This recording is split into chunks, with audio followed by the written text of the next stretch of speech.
Hello दोस्तों, स्वागत है आपका हमारे चैनल बायोवेदिक्स में। और आज हम लाए हैं आपके लिए एक बेहद ज़रूरी वीडियो जिसमें हम आपको जानकारी देंगे डायबिटीज़ के ट्रीटमेंट से जुड़ी कुछ खास बातों की। जी हाँ दोस्तों, आज हम बात करने वाले हैं कि किन परिस्थितियों में डायबिटीज़ का ट्रीटमेंट किस प्रकार का होता है या किस प्रकार का होना चाहिए उसके बारे में। और आज दी जाने वाली जानकारी अगर आपको पसंद आए तो प्लीज़ हमें लाइक, शेयर और सब्सक्राइब जरूर कीजिएगा।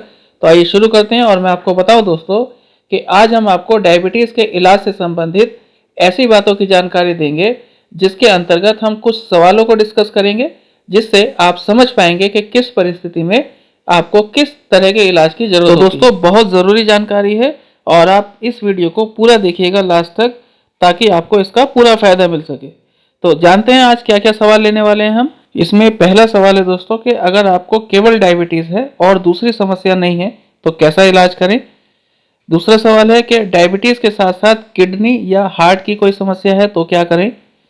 फिर टाइप 2 डायबिटीज़ है तो कैसा ट्रीटमेंट चाहिए। टाइप 1 डायबिटीज़ है तो कैसा ट्रीटमेंट चाहिए। अगर आपकी उम्र 40 साल से कम है तो कैसा ट्रीटमेंट चाहिए। और अगर 40 साल से ज़्यादा के हैं आप तो आपको डायबिटीज़ का कैसा इलाज चाहिए। फिर दोस्तों आगे बात करें कि अगर आपको डायबिटीज़ के लक्षण नहीं आ रहे हैं और डायबिटीज़ है तो क्या करें। और अगर केवल फास्टिंग ब्लड शुगर लेवल बढ़ा है तो क्या करें। तो इन सब के बारे में बात करेंगे। पहले सवाल की बात करें दोस्तों, केवल डायबिटीज़ है और कोई समस्या नहीं है तो ऐसी स्थिति में आपको अपने लाइफ स्टाइल पर ध्यान देने की ज़रूरत है। तनाव को कम करने की ज़रूरत है और तनाव को कम करने के लिए कहीं ना कहीं ध्यान या फिर योगा आदि को आप अपनाइए। इस स्थिति में डायबिटीज़ ठीक होने की संभावना अधिकतम होती है दोस्तों।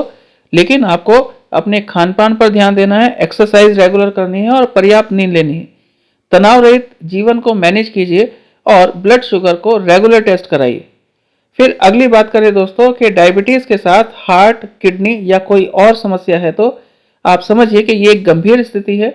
आपको अपनी डाइट पर तो ध्यान देना ही है, साथ ही साथ डायबिटीज़ के ट्रीटमेंट और जो दूसरी समस्या है उसके लिए स्पेशलिस्ट डॉक्टर से ट्रीटमेंट रेगुलर जारी रखना होगा। दवाइयों में किसी तरह की कोताही ना बरतें। एलोपैथिक दवाइयों के साथ आयुर्वेदिक दवाइयाँ भी जरूर खाएं और ब्लड शुगर लगातार रेगुलर टेस्ट कराते रहिए। और शुगर अनियमित होने की स्थिति में तुरंत डॉक्टर से संपर्क करिए।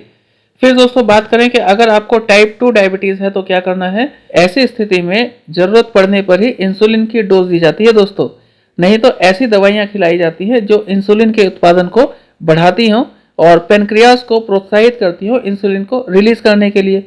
इस स्थिति में एक हद तक आयुर्वेदिक दवाइयों पर भरोसा कीजिए, लेकिन किसी भी इमरजेंसी की स्थिति में एलोपैथिक ट्रीटमेंट लेने से बिल्कुल ना झिझकें और रेगुलर टेस्ट कराते रहें।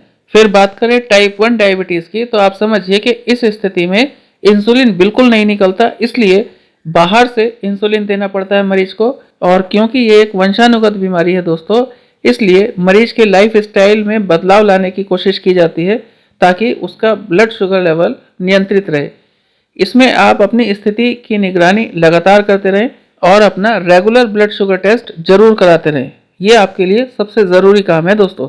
फिर अगली बात करें कि अगर आपकी उम्र 40 साल से कम है तो आप समझिए कि इस स्थिति में आपकी इम्यूनिटी बेहतर है।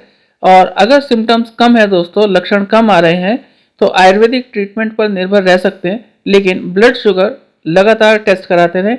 और अगर ब्लड शुगर में लगातार उतार चढ़ाव आते रहते हैं तो आप एलोपैथिक ट्रीटमेंट लेने से परहेज ना करें और तुरंत डॉक्टर से संपर्क करें। दोस्तों इस स्थिति में अगर आप डायबिटीज़ के नियमों का ठीक ढंग से पालन करेंगे तो डायबिटीज़ रिवर्सल के चांसेस सबसे ज़्यादा होते हैं। फिर अगर आपकी उम्र 40 साल से ज़्यादा है तो आप समझिए कि इस उम्र में इम्यूनिटी थोड़ी वीक हो जाती है, कम हो जाती है, इसलिए आयुर्वेद के साथ साथ अंग्रेजी दवाइयाँ भी जरूर जारी रखें। और उम्र के कारण आपकी डायबिटीज़ में उतार चढ़ाव ज़्यादा हो सकते हैं, तो आप समझिए कि रेगुलर ब्लड शुगर टेस्ट आपके लिए सबसे ज़्यादा ज़रूरी है। और किसी भी नए लक्षण को बिल्कुल नज़रअंदाज ना करें, तुरंत डॉक्टर से संपर्क करें। फिर अगली बात करें कि अगर आपको डायबिटीज़ है लेकिन लक्षण नहीं आ रहे हैं तो आपको क्या करना चाहिए कि कम से कम 3 दिन तक लगातार एक ही समय पर अपना ब्लड शुगर टेस्ट कराएं। और अगर तीनों दिन बढ़ा हुआ आता है तो आप ये मान लें कि आपको डायबिटीज़ हो गई है और फिर इसको डायबिटीज़ की तरह ही ट्रीट करें, लक्षणों का इंतजार ना करें दोस्तों। आप समझिए कि ऐसा कई बार देखा गया है कि डायबिटीज होते हुए भी लक्षण नहीं आते, लेकिन ऐसे में एक समय पर स्थिति ज़्यादा खराब हो जाती है। इसलिए किसी भी खराब स्थिति से बचने के लिए डायबिटीज़ का प्रॉपर ट्रीटमेंट लें। फिर अगर दोस्तों केवल फास्टिंग शुगर लेवल बढ़ा हुआ है और बाकी शुगर टेस्ट नॉर्मल आते हैं, तो ऐसी स्थिति तब आती है जब आपका खान पान खराब होने के कारण आपका शरीर ब्लड ग्लूकोज लेवल को नियंत्रित न कर पा रहा हो, मतलब आपका मेटाबॉलिज्म ठीक नहीं है और शरीर आराम करने के बावजूद भी ब्लड शुगर लेवल को कंट्रोल नहीं कर पा रहा है।